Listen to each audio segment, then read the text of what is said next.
As you know, the great spiritual traditions all started out as very simple transmissions of truth that did not require written texts, did not require elaborate philosophical reasoning, did not require rituals or incantations or involved processes of any kind, not even rites of passage, because the realization was to be instantaneous. And the realization is there is no one to go through a rite of passage.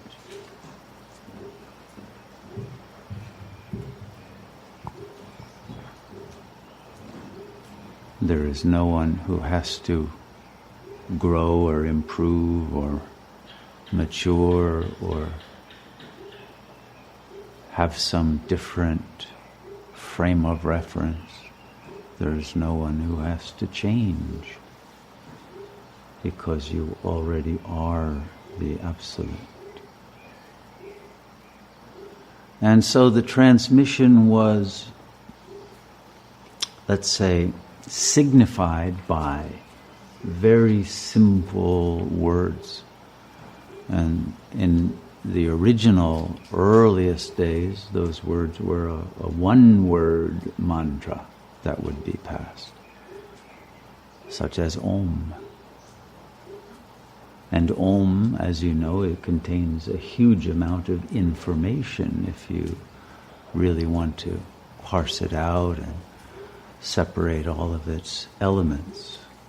You know it's made up of A, U, M, which represents the whole spectrum of sound of a language, and therefore of thought, from the A, the most open, to the U, and then the M that closes the sound down. So for the Greeks, this then became the Alpha and the Omega, and the beginning and the end.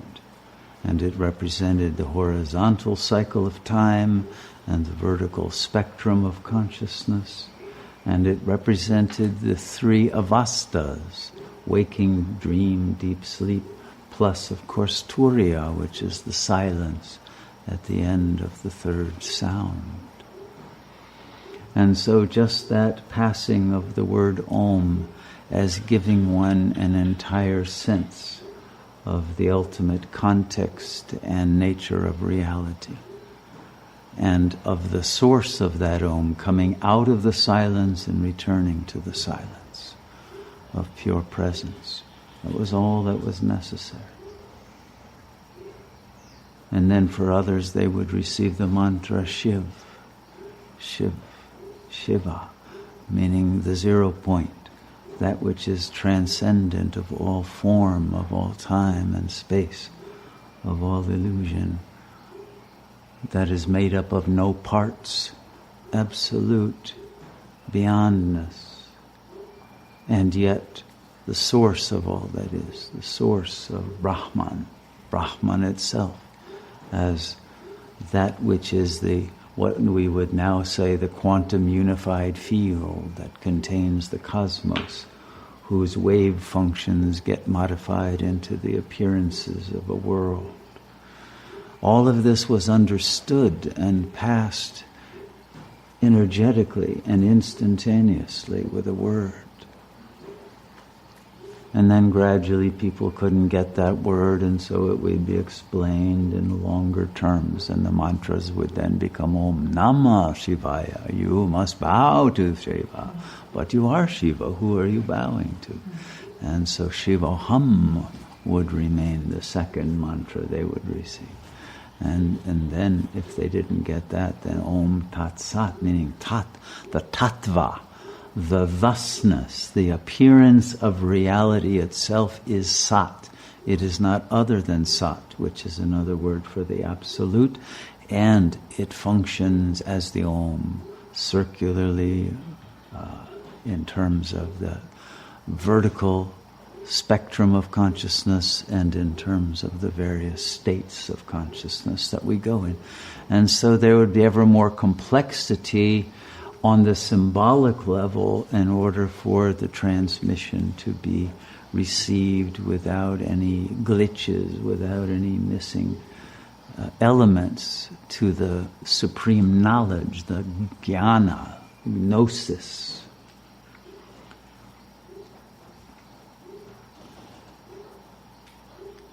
But gradually, as this capacity for instantly grokking the supreme knowledge was lost because of the fixation of the ego in a frame of reference that required thought in language and in subject-object dualism, non-duality could not be grasped directly any longer. And so there had to be a more dualistic explanation that was given. And gradually there would have to be not just an instantaneous transmission that was explained at length, but a longer gradual process.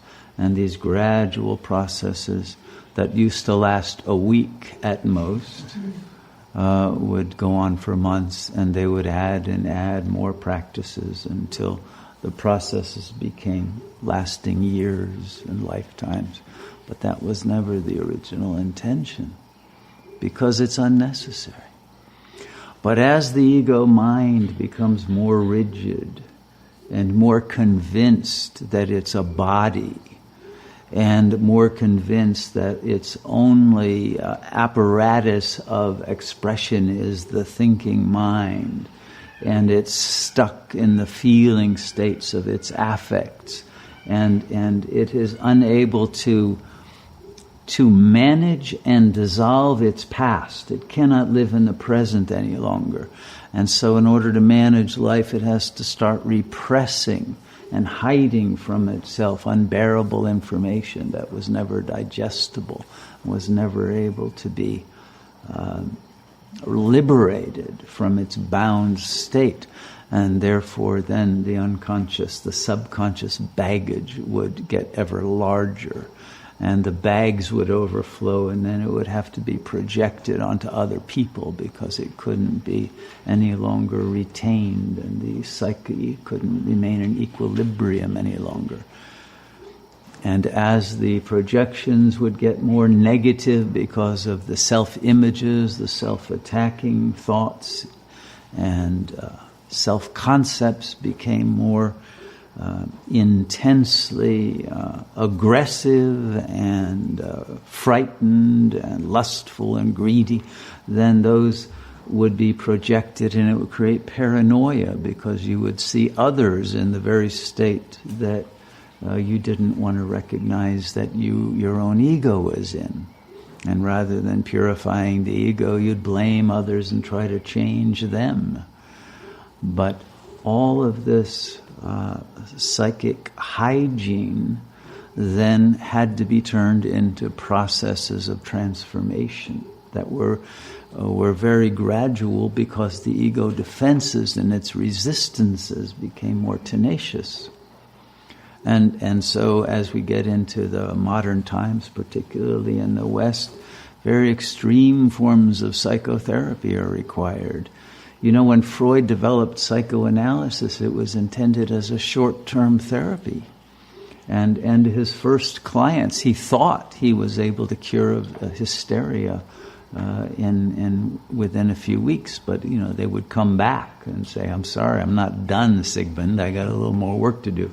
And he would then work for longer and longer periods. The Wolfman was years. He never got cured. In fact, Freud couldn't do it. They sent him to a second psychoanalyst, a woman, and she worked with him and gave a whole different diagnosis. Said Freud's whole diagnosis was wrong, you know. He was wrong about most of his diagnoses, actually, and most of his cases were failures, which he admitted, and so did Lacan. Psychoanalysis didn't work because it couldn't force and it couldn't enable the letting go of the unconscious material. You could see it, but you were just as neurotic or psychotic as before you saw it.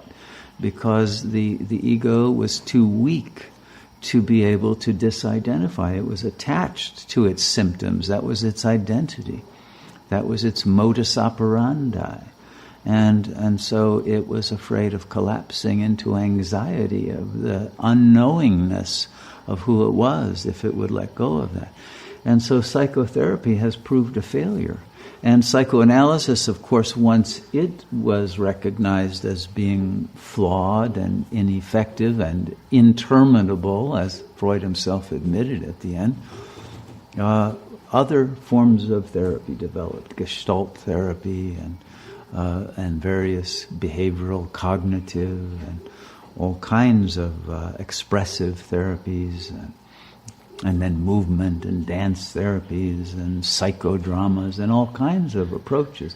None of them would have any long-term effect because the ego defenses were too rigid and fixed. And there wasn't enough strength and recognition of the power of the self behind the ego to be able to let it go without falling apart, without having a breakdown rather than a breakthrough.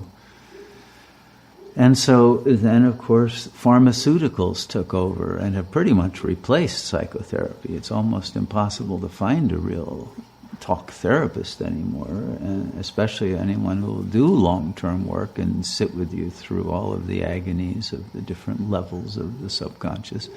And most people don't have the time or the interest or the money to do it. And so they're turning to ever stronger drugs. Unfortunately, they made the best drugs illegal. They're finally starting to use MDMA and DMT and other let's say entheogens and shamanic substances for this.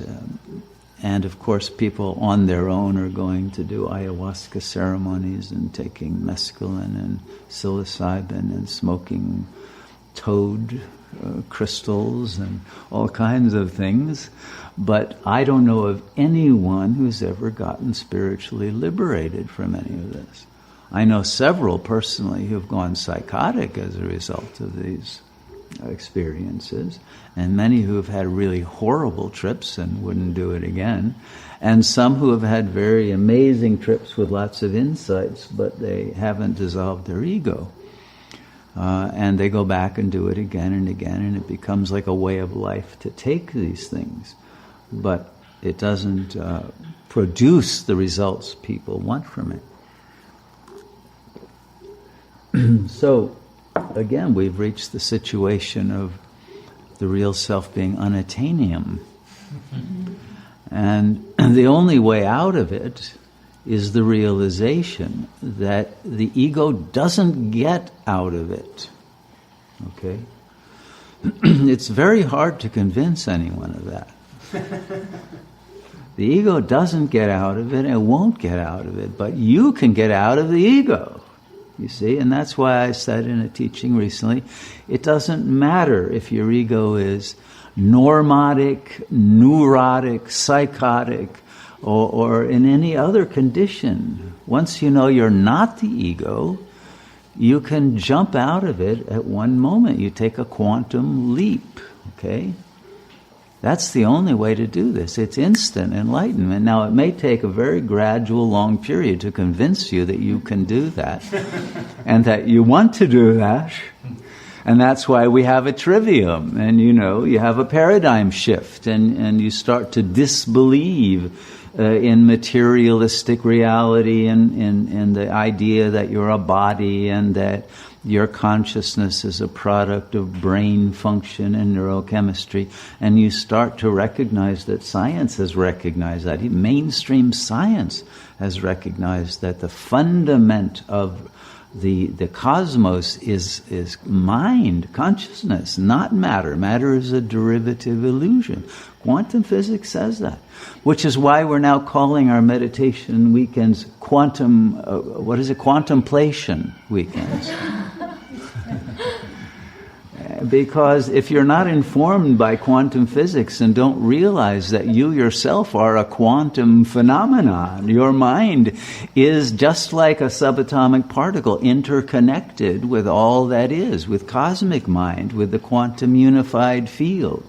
And you're non-local. Non-locality has been a proven attribute of everything. If it's true of a photon, it's true of you.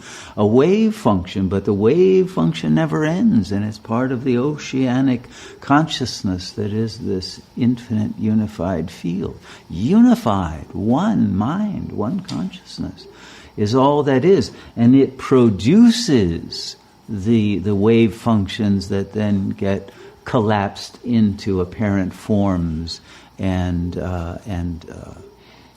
movements of energy and life in space and time. But all of these are secondary and tertiary categories that can be recognized as simply modifications of presence, of light. And light and awareness are those two ultimate elements of reality, and both of those are unified by presence that emanates both as a single integrated whole. Once we recognize that, we can take an instantaneous quantum leap out of the belief system that constitutes the ego, along with all of the defense mechanisms and all of its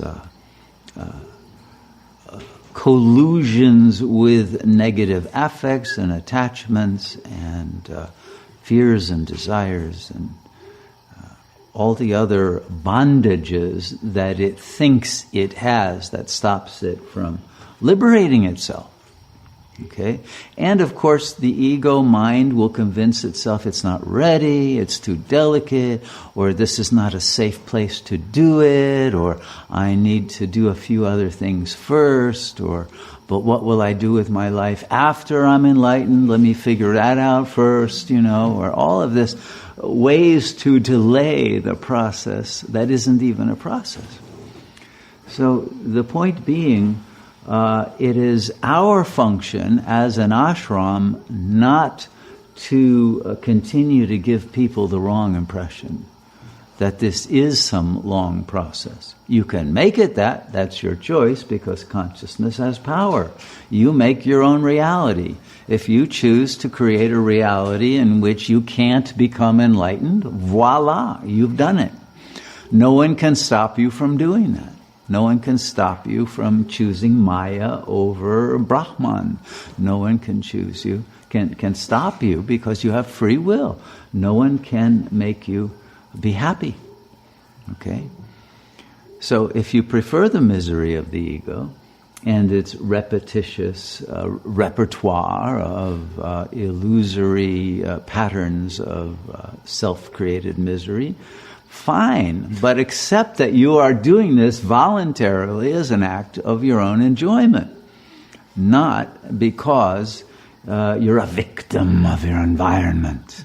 The traumas of my parents caused it, and the capitalist system is responsible, or whatever you want to blame for not being realized as the infinite consciousness. You choose your narrative, okay? Everyone has their own little novella that their ego wants to live out. But once you get bored with that discourse, then know that you can be free at any moment, and it doesn't require a belief in a God, like the one they taught you in Sunday school that you rejected, or some other illusory dogma or whatever.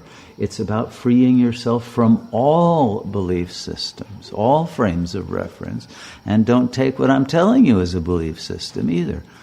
But feel free to be beyond the mind. Realize the mind is yours to use. It is not creating you. It is not the force that brings you into existence. You bring the mind into existence.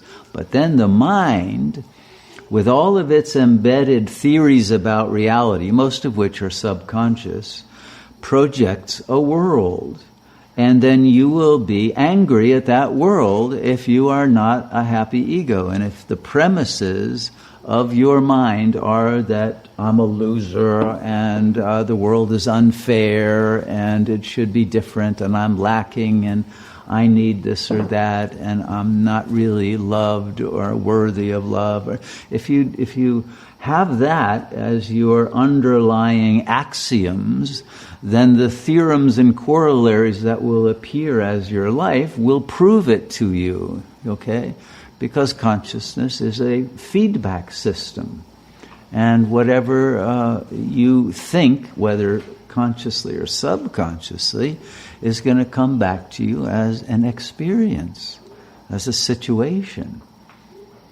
And no matter where you go, you can say, no, the problem is I'm living in the wrong place. And you go somewhere else across the world and you will find you've brought your ego with you and you will reproduce the same suffering. You could be on a mountaintop in India and you're suffering even worse because you're on a mountaintop in India and you think you should be free. The people I worked with at my ashram in India were much worse off because from where do you go from there, If you can't be free in this ultimate pilgrimage destination, where everyone's already blissful, where do you go? So there's no way out if you're looking for some, physical being, substance, situation, event to rescue you from yourself, from your own mind. And it's only when you are beyond the need for rescue, because you don't believe any of those narratives, that freedom is recognized as your natural state. Freedom from all self-images, concepts, duality, illusion, affects. Freedom of pure, impersonal, transpersonal presence. If you want that freedom, it's here now. And it's only here in the now. Not here in the future. Not here in the past. Those are also two favored illusions people carry with them. No such thing. Happens only in the now. Instantaneously. You can put off the moment when you decide to live in the now, but the sanskara, the tendency of putting it off, simply strengthens the tendency to put it off, so that tomorrow never comes. Okay. That's why we're now teaching the quadrivium and moving on from the trivium, although we still have to teach the trivium, but it would be nice if every ashram nivasi was already in the quadrivium state, which is that state in which you have achieved a transvaluation. You're no longer in a paradigm in which you value things according to an ego and duality and hierarchy and difference, but in that absolute sameness of the unified field. And you're valuing everyone as a manifestation of God, not as a projection of your own shadow, and there's no worries, and you're not feeling lack, so there's no desire, and you're in a state of serenity and peace and able to download inspiring insights and express them artistically and share them with great joy and gratitude and fulfillment. And you're living an ideal life. Okay? That's what we're here for. Why wait in order to give yourself and the world that gift? There's no need to defer this. You didn't buy it on the installment plan,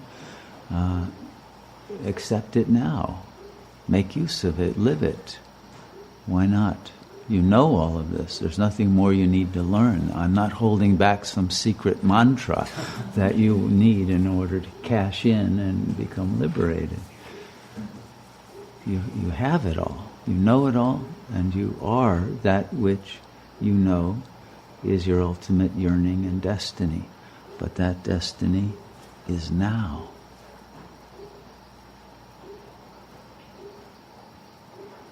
And so the transfiguration happens once that is realized.